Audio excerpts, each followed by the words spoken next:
Welcome, I'm Rabbi Phil Bressler of Beit Am in Corvallis, Oregon, and this is the daily summary video for the Kitzur Shulchan Aruch Yomi Daily Halacha Learning Project, covering the passage from Siman 114, Seif 5, to Siman 114, Seif 12.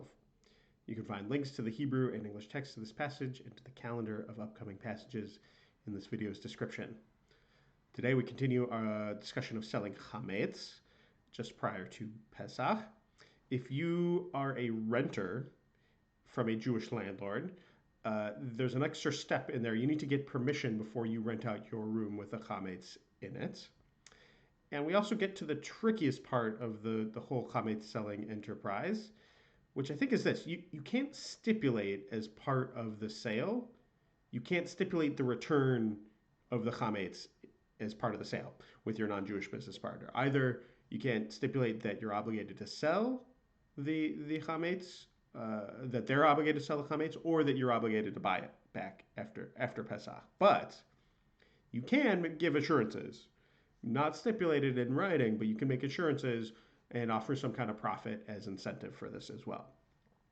Now, as a general rule, once you're a Jew, you're always a Jew. So while it's possible to become a mumar, that is an apostate, someone who's rejected Jewish religion and practice and has adopted a different religion, from the standpoint of halakha, even though we wouldn't count that person in a minyan, that person still counts as a Jew with regard to the sale of chametz. You can't sell it to them. There's more specific guidance here in the Kitzur for Jews who are in chametz-related lines of business. If you own chametz somewhere else outside of your home, for example, you have a warehouse in another town, or your chametz is in transit on a wagon or a ship, you can sell that too using the principle we talked about earlier, kinyan agav. That's selling the items along with a parcel of land. As long as you sell the land and they take possession of it and you sell them together, all the movable items, all the metaltalin, they're all acquired along with that piece of land. If you get chametz deliveries during Pesach, you can't have anything to do with it. If it happened on accident, okay, it shows up and you don't have anything to do with it. Definitely don't be setting up deliveries on chametz deliveries on Pesach otherwise. You need to stipulate with your non-Jewish business partner that they're going to take possession of those. If you are a mill owner and people pay you for use of your mill using chametz grain that they mill, like you get a percentage cut of whatever they mill, you've got to sell or lease your mill to a non-Jew before Pesach, the whole thing. Maybe don't sell cattle to a non-Jew who's going to feed them chametz. Apparently opinions differ on this. It's unclear to me why that would be an issue, but it says to consult your rabbi on that.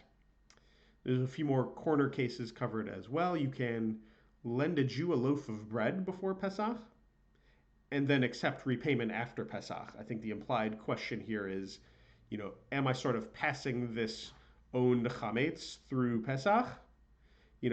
If I lend a Jew a loaf of bread and then they eat it, but the payment for that doesn't come through till afterwards, is that sort of form of there being some kind of chametz between us that somebody owns during Pesach? And the answer is no, you can apparently do that. If your chametz is in a non-Jew's possession, or if you're in possession of a non-Jew's chametz for some reason, this is also a bit of a gray area. It's not clear, do you possess that chametz or not? Like it's yours, but it's in someone else's, possession, or it's not yours, but it is in your possession.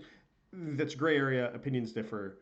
Again, consult your rabbi or qualified posek.